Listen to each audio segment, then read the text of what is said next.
વિભાગમાંથી Rajesh sir, જીતેન sir, Diljit sir અને ભાવિ ઉદ્યોગ સાહસિકો.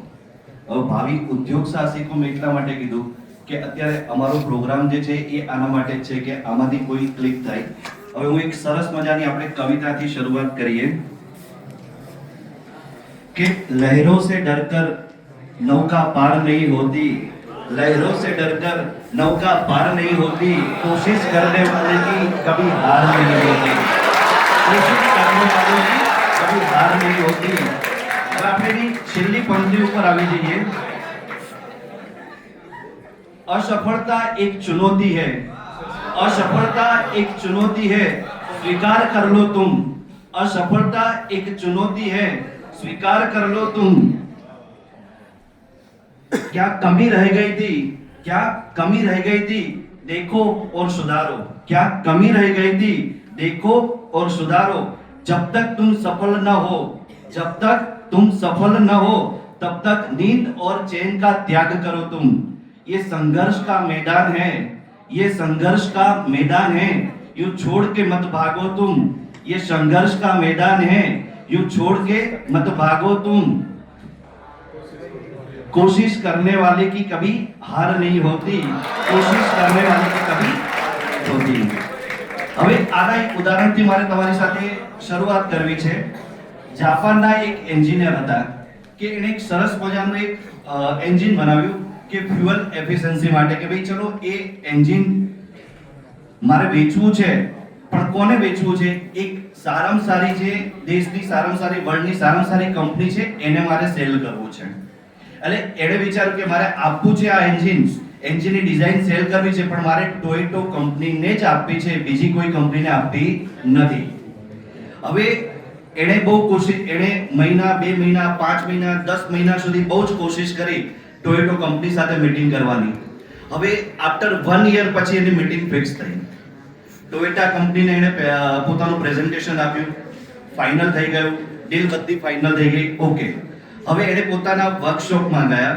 વર્કશોપમાં જઈને એણે વિચાર્યું ચલો આપણે પ્રોડક્શન ચાલુ કરીએ. એટલે એણે પ્રોડક્શન ચાલુ કર્યું.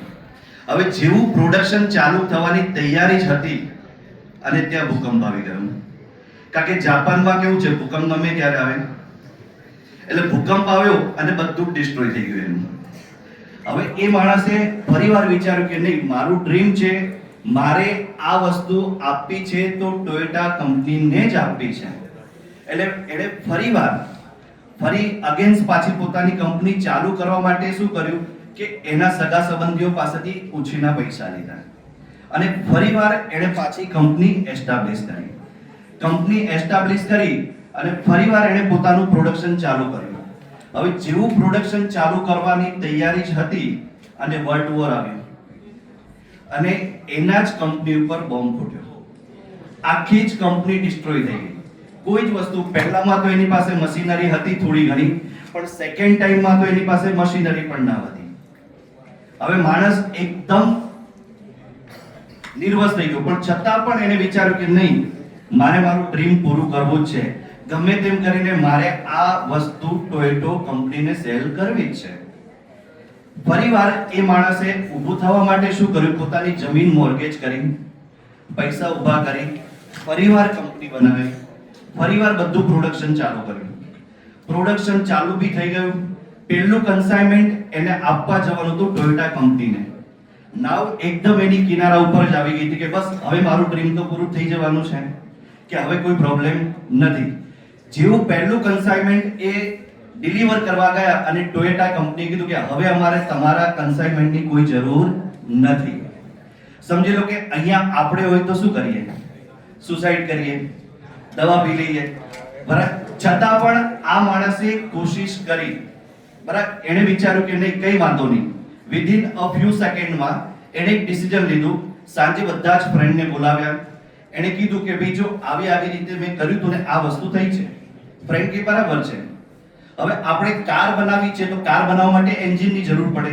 એન્જિન તો આપણી પાસે પડ્યું છે, હવે આપણે ખાલી બનાવવાનું શું છે? તો ઉપરની બોડી બનાવવાની છે ને, બીજું કંઈ તો બનાવવાનું છે નહીં એની અંદર. તો કે આપણે જાતે જ ચાલુ કરીએ તો બધા ફ્રેન્ડ કે ચલો એગ્રી.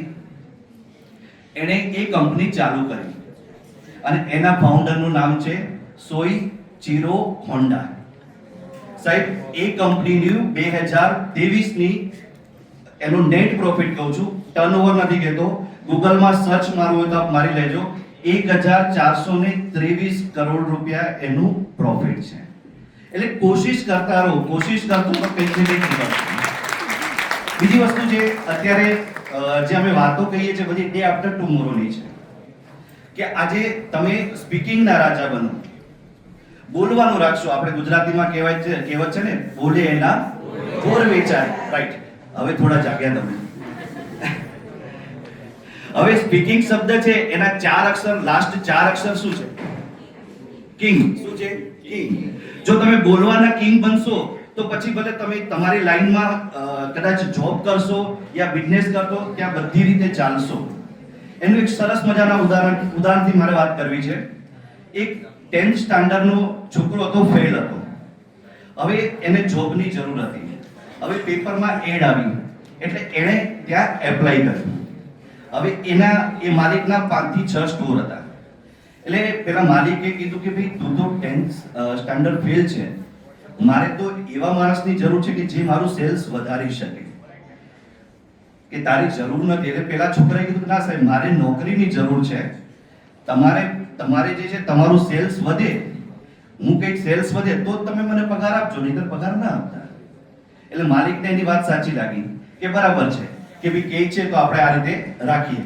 એટલે એ માલિકે આ છોકરાને જોબ ઉપર રાખ્યો. હવે માલિકના 5 થી 6 સ્ટોર હતા. 1 મહિના પછી મીટિંગ થઈ.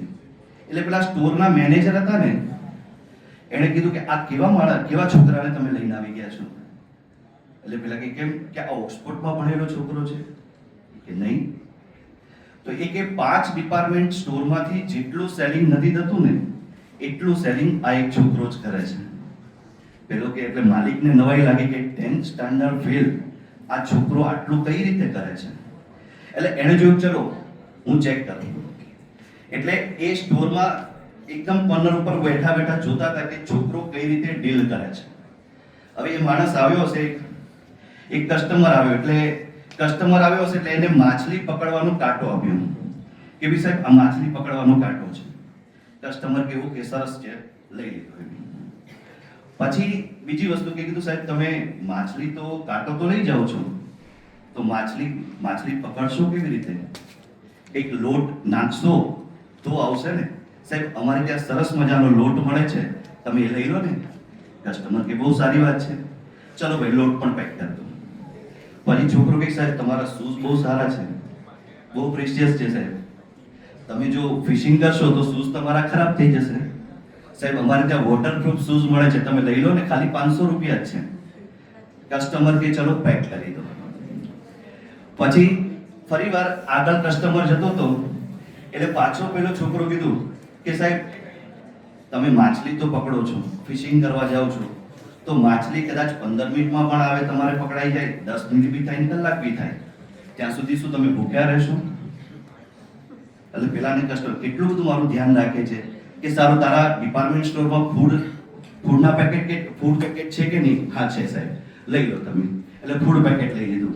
હવે છેલ્લે કસ્ટમર બિલ બનાવવા જતો હતો એટલે પેલા છોકરાએ કીધું સાહેબ હવે એક છેલ્લી આ એક અમરેલા પડી છે સાહેબ, કે એ તમે જો અત્યારે તડકો વધારે છે અને તડકામાં ફિશિંગ કરો એના બદલે બેઠા બેઠા અમરેલા ખોલી અને ફિશિંગ કરો તો કેવું સારું રહે? ખાલી 300 રૂપિયા છે, આપી દો સાહેબ. આપી દે. હવે પેલો કસ્ટમરનું 3000 થી 3200 રૂપિયાનું બિલ બન્યું.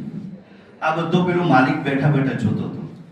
પછી કસ્ટમર જતો રહ્યો એટલે માલિક આવ્યો કે બહુ સરસ કામ કર્યું તે, ખાલી જોઈતો તો માછલીનો કાંટો ને આટલી બધી વસ્તુ આપી દીધી. પેલો કે ના સાહેબ એ તો ખાલી રવિવાર હતો ને એટલે 5 રૂપિયાનું પેપર લેવા આવ્યો હતો ને આ બધી વસ્તુ મેં આપી દીધી એને, કે પેપર વાંચતા ત્યાં જજો, ફિશિંગ કરજો અને આ વસ્તુ કરજો. તો આવી સ્કિલ તમારામાં હોવી જોઈએ, એટલે બોલતા આવડવું જોઈએ. એટલે એ જરૂરી છે. બરાબર. એક ઇવેન્ટની અંદર આપણા જેપી અબ્દુલ કલામ સાહેબ એક ઇવેન્ટની અંદર ગયા હશે ને, તો એક 7th સ્ટાન્ડર્ડના સ્ટુડન્ટે બહુ સરસ સવાલ કર્યો કે આપણા ભારતની સૌથી મોટી તાકાત કઈ છે? તો એણે અબ્દુલ કલામ સાહેબે બહુ સરસ જવાબ આપ્યો કે આપણા દેશના 60